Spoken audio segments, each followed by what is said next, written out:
तो हेलो दोस्तों, मेरा नाम है विक्रम सिंह राजपूत। और जैसे कि आप लोगों को मालूम है, मैं यूरेथ्रल स्ट्रक्चर के बारे में वीडियो बनाता हूँ क्योंकि यूरेथ्रल स्ट्रक्चर का सर्जरी मेरी हो चुकी है। तो मेरा क्या एक्सपीरियंस है वगैरह मैं आपको शेयर करता हूँ। तो दोस्तों, आज हम इस बारे में बात करेंगे कि यूरेथ्रल स्ट्रक्चर है कि नहीं। बिना टेस्ट के आप कैसे मालूम पड़ेगा आपको यूरेथ्रल स्ट्रक्चर है। आज उस बारे में हम बात करेंगे।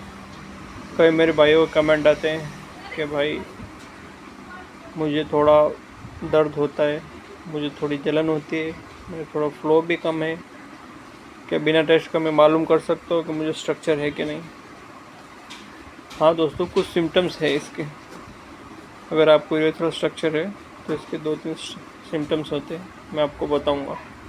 उससे आप मालूम कर सकते हो कि मुझे स्ट्रक्चर है कि नहीं। तो दोस्तों चलो स्टार्ट करते हैं। और फर्स्ट पॉइंट ये है कि स्ट्रक्चर होता क्या है। ब्रदर, स्ट्रक्चर होता है कि जो आपको यूरेथ्रा है, पेशाब की नली है, उसमें सिकुड़न है, कहाँ से ब्लॉकेज है, उस चीज़ को बोलते हैं यूरेथ्रल स्ट्रक्चर। और यूरेथ्रल स्ट्रक्चर मतलब यूरेथ्रल स्ट्रक्चर ही होता है। ऐसा कुछ नहीं कि वो कुछ बीमारी है, बस पेशाब की नली में रुकावट हो जाती है, उसको यूरेथ्रल स्ट्रक्चर बोला जाता है। उसके कारण जो पेशाब की नली है, रुकावट के कारण आपको इन्फेक्शन होता है, फिर उसमें जलन होती है, दर्द होता है। टॉयलेट यूरिन पास करने में जब रुकावट आती है तो पीठ में दर्द होना वगैरह ऐसा सिम्टम्स होते हैं। तो दोस्तों पॉइंट 1 ये है कि अगर आपका फ्लो कम है, आपको टॉयलेट करने में ऐसा लग रहा है आपका फ्लो कम है, तो ये कारण हो सकता है आपको स्ट्रक्चर है। थोड़ा कम है तो इन्फेक्शन हो सकता है। अगर आपको लग रहा है कि मेरा यूरिन एक सीधी लाइन में नहीं आ रहा है, यूरिन जब नॉर्मल अगर बंदा होता है उसका जो टॉयलेट है एकदम लाइन में आता है और कम से कम 2 से 3 फीट दूर जाता है। ठीक है। और जिसको स्ट्रक्चर है उसका टॉयलेट यूरिन या तो स्प्लिट होगा, ऐसे जैसे बूंद बूंद गिरेगा, या फिर सीधा एक प्रेशर में नहीं आके ऐसे बूंद बूंद आएगा और इधर उधर उसको स्प्लिट होगा। एक ये कारण हो सकता है। और दूसरा कारण की बात करें तो आप टॉयलेट कर रहे हैं, आपको ऐसा लग रहा है कि प्रेशर भी ठीक है। ठीक मतलब जिसको स्ट्रक्चर छोटा होता है उसकी बात कर रहा हूँ। स्ट्रक्चर छोटा होता है, आपको टॉयलेट करने के टाइम बहुत टाइम तक टॉयलेट आती है। प्रेशर भी ऐसा लगता है कि ज़्यादा भी कम नहीं है। किसी किसी का ऐसा भी केस आता है, भाई बहुत कमेंट आते हैं मेरे पास, तो आपको मैं पूरा डिटेल में बता रहा हूँ कि ऐसे ऐसे कारण हो सकते हैं। ठीक है। किसी किसी का ऐसा लगता है फ्लो मेरा नॉर्मल है, क्योंकि किसी दूसरे का जाके फ़्लो तो चेक करेगा नहीं कि नॉर्मल फ़्लो कैसा होता है। तो मेरा भाई सबको ऐसे लगता है कि मेरा फ़्लो बराबर है, इसलिए आपको बता रहा हूँ। जैसे आप टॉयलेट करते हो पीछे से दर्द करने लगता है या साइड से किडनी वगैरह, तो इसका मतलब है आपका पेशाब कहाँ पे रुक रहा है और आपको किडनी पे एफेक्ट कर रहा है। एक ये कारण हो सकता है। और तीसरा हमारा कारण, फ्लो भी नॉर्मल लग रहा है, पीछे भी दर्द नहीं हो रहा है, पर इन्फेक्शन हो रहा है, बार बार इन्फेक्शन हो रहा है। तो भाई बार बार इन्फेक्शन होने से भी स्ट्रक्चर बन सकता है। आपको इन्फेक्शन है, आपने डॉक्टर के पास जाके एंटीबायोटिक खा ली, फिर से 10 दिन बाद ये प्रॉब्लम आ रही है। इसके भी भाइयों ऐसे डरो मत, इसके भी स्टेजेस होते हैं स्ट्रक्चर के भी। अब जैसे मेरा स्ट्रक्चर, मैंने RGMC रिपोर्ट डाली हुई है, मेरा स्ट्रक्चर काफ़ी बड़ा स्ट्रक्चर, वो आपने देखा। मेरे भाई पूछते कि भाई कैसे हुआ आपको, क्या गिरे थे कि क्या हुआ स्ट्रक्चर। तो भाई अगर मेरे केस की बात करूँ तो मुझे भी नहीं मालूम कि मेरा स्ट्रक्चर कैसे हुआ। मेरे स्ट्रक्चर को मेरे हिसाब से 5-6 साल हो चुके थे। 5-6 साल से प्रॉब्लम हो रही थी। आप कैसे, मुझको भी मालूम नहीं था मेरे को स्ट्रक्चर है कि क्या है, इस बारे में मुझे कुछ मालूम नहीं होता स्ट्रक्चर क्या होता है। वीडियोस में भी देखता था और कि यार मुझे स्ट्रक्चर थोड़ी हो सकता है, छोटा मोटा कुछ रहेगा तो डॉक्टर से सही हो जाएगा। लोकल डॉक्टर्स के पास जाता था, वो एंटीबायोटिक देते थे, 5-6 दिन सही रहेगा, फिर ऑफिस से हो जाता था। ऐसे मेरे 5-6 साल निकले। वो मैंने लाइफ की सबसे बड़ी गलती की भाई, इसलिए मैं आपके लिए वीडियो बना रहा हूँ कि मेरा भाई और कोई ऐसी गलती ना करे। आपको अगर ऐसा लग रहा है तो भाई डॉक्टर के पास जाके, अगर डॉक्टर बोल रहा है कि आप, सबसे पहले तो आपको डायरेक्ट वो RGO-MC रिपोर्ट निकालने नहीं बोलेगा। सबसे पहले वो आपको जाके ये बोलेगा कि सोनोग्राफी करवा लो, एक्सरा करवा लो। उसके बाद अगर डॉक्टर को कुछ नहीं दिख रहा है, जैसे किडनी साइज़ वगैरह सब बराबर है, ब्लैडर में ऐसा कुछ इन्फेक्शन वगैरह, ब्लैडर साइज़ बराबर है, सोनोग्राफी में वही मालूम पड़ता है, ब्लैडर का साइज़ वगैरह वो मालूम पड़ता है। उसके बाद आपको यूरिन टेस्ट करवाएगा, ब्लड टेस्ट करवाएगा कि उसमें तो कोई इन्फेक्शन नहीं आ रहा है, या यूरिन में प्रोटीन वगैरह तो नहीं आ रहा है, ब्लड तो नहीं आ रहा है, वो करेंगे। उसके बाद डॉक्टर साहब से यूरोफ्लोमेट्री करवाएंगे। यूरोफ्लोमेट्री बेसिक टेस्ट ये होता है कि एक कबोर्ड रहेगा, जैसे टॉयलेट का कबोर्ड, उसमें आपको यूरिन करना है। उसमें सेंसर्स वगैरह, कैमरा वगैरह लगे रहते हैं, तो वो देखते हैं कि आपका फ्लो कैसा जा रहा है और यूरिन कितना, एक नीचे बकेट रहता है उसमें वो माप दिया रहता है कि इसमें कितना कलेक्ट हुआ। तो आपको सब कैलकुलेशन करके बताते हैं आपका फ़्लो कैसा है और सब कैसे आपको। फिर वो रिपोर्ट आती है तो डॉक्टर देखते हो। उसके बाद डॉक्टर को शक होता है कि इसको स्ट्रक्चर है, तो डॉक्टर आपको बोलेगा यूरोफ्लोमेट्री RGO-MC टेस्ट कराओ। नहीं तो ऐसे बेसिकली डॉक्टर बोलता नहीं है कि आप सीधा RGO-MC टेस्ट कराओ, क्योंकि भाई RGO-MC टेस्ट भी एक अच्छा टेस्ट होता है, मतलब बड़ा ही टेस्ट होता है। ऐसी बात नहीं है कि नॉर्मल टेस्ट है। सर्जरी का हाफ पोर्शन उसमें भी होता है, व्हील चेयर पर लेके जाएंगे, थिएटर में लेके जाएंगे, एक छोटा सा प्रोसेस वो भी होता है। इसलिए वो डॉक्टर अचानक ऐसा नहीं करता कि RGO-MC टेस्ट करा देंगे, उससे पहले भी कुछ टेस्ट होते हैं वो करवाने पड़ते हैं। और बाकी और कोई पॉइंट तो मेरा हिसाब से मेरे पीछे रहा नहीं। बाकी बस यही है दोस्तों, 2-3 सिम्टम्स है।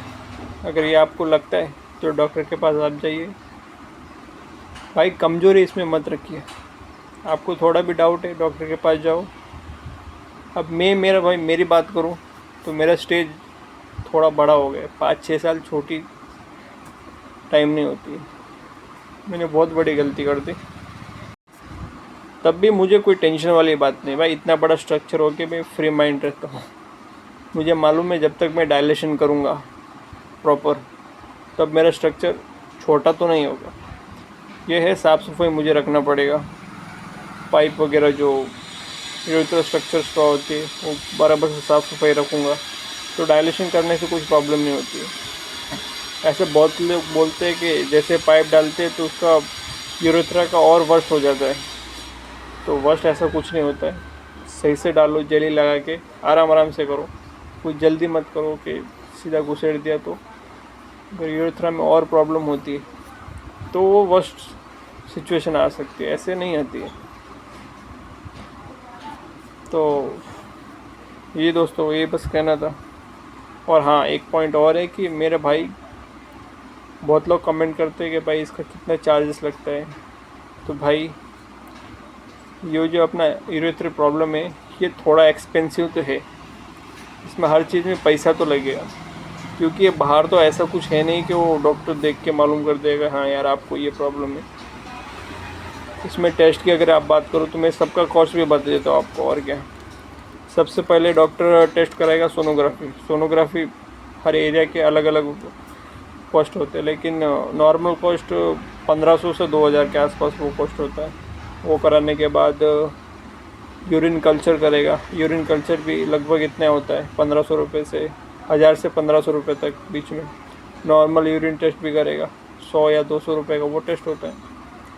उसके बाद ये होने के बाद यूरोफ्लोमेट्री जो आपको मैंने बताया, एक वो टेस्ट होता है 2000 के आसपास, 2000 से 2500, एरिया वाइज अलग अलग होता है, एक वो होता है।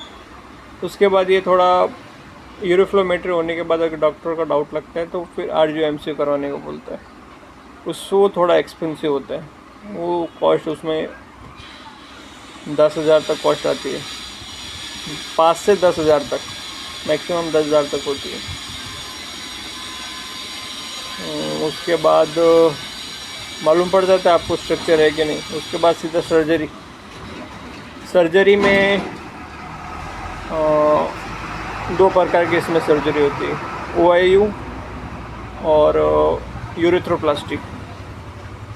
OIU ये है कि एक इंस्ट्रूमेंट डाल के आपका जो स्ट्रक्चर जो बने हुए हैं उसको काट के खोल के आपको खोल के दे देंगे, फिर आपको डायलेशन करना है।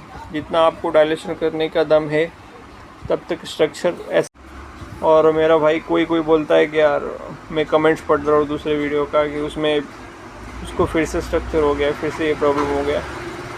तो जिसका स्ट्रक्चर भाई छोटा होता है कि छोटा सा स्ट्रक्चर है, डॉक्टर ने सर्जरी कर दी और वो डायलेशन नहीं कर रहा है 2-3 महीना 4 महीना, डॉक्टर ने बोला ही नहीं, वो खाली खोल के दे दिया। डॉक्टर भी सब एक जैसे होते भाई, कोई को अच्छे होते, कोई कैसे होते। उसने खोल के दे दिया। अभी आप भी बताओ दोस्तों, अगर वो आपको स्ट्रक्चर काट के देगा, अगर आपने अपनी उंगली काटी है, भले छोटी सी उंगली काटी, थोड़ा सा अगर कट भी लगा है चाकू से तो वो कट नहीं भरेगा। ऐसी तो कोई मेडिसिन है नहीं कि उससे आपको कट नहीं भरेगा। अगर उंगली पे आपने कट मारा है तो ऑटोमेटिक वो हील करेगा ही। तो सेम टू सेम जैसे आप उंगली में कट मारे वैसे एक अंदर कट मारा है, सेम वो भी ऐसे हील होता है। अगर आपको प्रॉब्लम ज़्यादा है, स्ट्रक्चर छोटा भी है, तो कट मारने के बाद तो हील होना ही है ना भाई, तो फिर तो स्ट्रक्चर वापस होना ही है भाई। मैं कोई डॉक्टर नहीं हूँ, मैं अपना एक्सपीरियंस से बोल रहा हूँ, ठीक है, क्योंकि मैं भी अच्छा खासा 2-3 साल से बहुत इसके ऊपर रिसर्च किया है, क्या ही है, कैसा हुआ, कैसे स्ट्रक्चर होता है, कैसा ब्लडर होता है, उसका लगभग आधा डॉक्टर में बन गए हूँ। किसमें कैसे क्या यूरिन आता है, कैसे पास होता है, प्रोस्टेट वगैरह, लगभग अच्छी खासी इसमें नॉलेज हो गई मेरे को, क्योंकि सर्जरी वगैरह भी मेरी हो चुकी है। तो क्या कह रहे थे हम, हाँ, कट लगने के बाद अगर डायलेशन नहीं करोगे आप, CIC नहीं करोगे तो स्ट्रक्चर वापस हील होएगा, फिर वापस वो प्रॉब्लम क्रिएट करेगा। तो ऐसी बात है। और मैक्सिमम OIU जो टेस्ट है, OIU आप सर्जरी 2 से 3 बार से ज़्यादा मत करो। कोई मेरा भाई सोचता है कि यार कर देते और 5-6 महीने बाद अगर वापस हो जाए फिर से करवा लेंगे, तो फिर आपकी यूरेथ्रा बहुत ख़राब हो सकती है। एक ये प्रॉब्लम, अगर आप डायलेशन नहीं करते हो, फिर से मेरे भाई मैं बोल रहा हूँ, मैं डॉक्टर नहीं हूँ, जैसा आपको डॉक्टर बोले वैसे ही करिए। ऐसा नहीं कि मेरे कहने पे आप डायलेशन चालू कर दो, डॉक्टर से पूछ लो। थोड़ा समझदारी भाई अपनी भी ज़रूरी है। डॉक्टर से हर चीज़ डॉक्टर से नहीं पूछ सकते कि क्या करूँ कैसे करूँ। आप सर्जरी करवा लिए हो और 15 दिन तक तो आपको बोलेंगे कि आप कुछ मत करो, वो हील होने में टाइम लगेगा। वो फिर आपको डायलेशन अगर रिक्वायरमेंट रहेगा, थोड़ा बड़ा स्ट्रक्चर रहेगा तो डॉक्टर बोलेगा सामने से, नहीं तो बोलेगा नॉर्मल। ऐसे छोटे स्ट्रक्चर ऐसे भी होते हैं कि ऑटोमेटिक वो वापस हिल नहीं होते और लगभग छोटा सा पहले से तो अच्छा हो जाता है। जैसे जो गैप रहता है, किसी का अगर कट मारते हैं, छोटा स्ट्रक्चर रहता है, उसको कट मारने से हो सकता है वापस हील ना हो, तो आपकी प्रॉब्लम सॉल्व भी हो सकती है। इसकी OIU के सक्सेस रेट मेरे हिसाब से 50% या 40% ही है। इसका छोटा स्ट्रक्चर होता है और उसको डायलेशन की ज़रूरत नहीं पड़ती है। ऐसे भी है केसेस, ऐसी बात नहीं है। जिसके बड़े स्ट्रक्चर है तो उसके लिए तो डायलेशन ज़रूरी है। मैं छोटे की बात करूँ, और किसी का छोटा होने के बाद भी अगर आपको प्रॉब्लम दे रही है कि मेरा यूरिन दिन ब दिन कम होता जा रहा है और थोड़ा प्रेशर लगाना पड़ रहा है टॉयलेट में, तो आप डॉक्टर से फिर से जाके बात करिए कि सर ऐसा ऐसा प्रॉब्लम हो रहा है, तो ऐसा डायलेशन वगैरह भी कुछ ऐसा कुछ होता है क्या कि मैं डायलेशन करूँगा और सही हो जाएगा। डॉक्टर बोलता है, अगर वो सिखाता है तो आप कर सकते हो। मेरे कहने पे कुछ नहीं करना, मैं आपको बस मेरा एक्सपीरियंस बता रहा हूँ। और फिर उसके बाद होगा यूरेथ्रोप्लास्टी। यूरेथ्रोप्लास्टी में भाई नीचे से कट लगा के जो एरिया में आपका स्ट्रक्चर है वहाँ से पाइप बाहर निकाल के उसको काट के जो एरिया में स्ट्रक्चर है उसमें कट लगा के आपका बुक्कल मुकुजा ऐसा कुछ बोलते हैं वो सर्जरी को, तो मुंह का चमड़ा निकालते हैं। वो भी सुन करके मुंह से। दर्द वगैरह किसमें नहीं होता, इसमें भी सुन कर देते, इधर भी सुन कर देते, दर्द कुछ नहीं होता है। सर्जरी वगैरह में कुछ दर्द नहीं होता है, नॉर्मल होती है सब।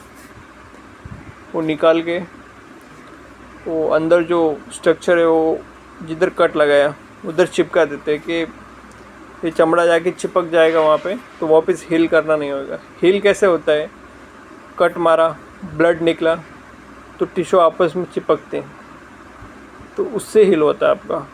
वो चमड़ा लगा के जो चमड़ा रहता है वो इसमें चिपका देंगे तो हील होगा नहीं, क्योंकि उसमें ब्लड आपस में चिपका देते हैं, यहाँ का ब्लड यहाँ का ब्लड तो चिपका देते हैं, तो वापस हील नहीं होता है। उसके 80 से 90% चांस रहते हैं। बड़ा स्ट्रक्चर हो तो थोड़ा चांस कम हो जाता है, छोटा स्ट्रक्चर हो तो चांस 99% 100% भी होते हैं। जितना छोटा स्ट्रक्चर, बहुत ज़्यादा प्रॉब्लम छोटा स्ट्रक्चर के लिए वो सर्जरी करवाते हैं। बाकी बड़ा स्ट्रक्चर के लिए तो अगर मेरी बात करूँ तो मुझे डॉक्टर ने रिकमेंडेड किया था कि आप यूरेथ्रोप्लास्टी करवा लो, स्ट्रक्चर आपका अच्छा खासा बड़ा है। तब भी मैं बोला कि पहले OIU करवा लेते हैं, इसमें प्रॉब्लम होती है, बाद में फिर से स्ट्रक्चर हो जाता है, तो उसके बाद यूरेथ्रोप्लास्टी करवा लेंगे। 2-3 डॉक्टर से मैंने भी सलाह ली कि कैसे क्या होता है सिस्टम वगैरह, सब कुछ मैंने पढ़ा लिखा देखा कि भाई जब तक आप डायलेशन करते हो तब तक तो आपका स्ट्रक्चर बढ़ता नहीं। इसका भी टाइम पीरियड होता है कि आप 2-3-4 साल डायलेशन करते हो रेगुलर, तो एक टाइम के बाद जो कट है वो आपस में ही हील हो जाता है, जैसे वो जख्म भर जाता है, चिपकता नहीं है। एक ये भी कंडीशन हो सकता है। तो अगर मैं रेगुलर और अच्छे से करता हूँ डायलेशन तो शायद हो सकते हैं, नहीं तो ये लास्ट ऑप्शन फिर यूरेथ्रोप्लास्टी हो जाती है। बस यही थे दोस्तों। अगर आपको कुछ क्वेश्चन है तो कमेंट करो, मैं हर कमेंट का आपको रिप्लाई देता हूँ। आप किसका भी कमेंट देख लो, ठीक है। और भाई लाइक सब्सक्राइब। ओके भाई, बाय बाय।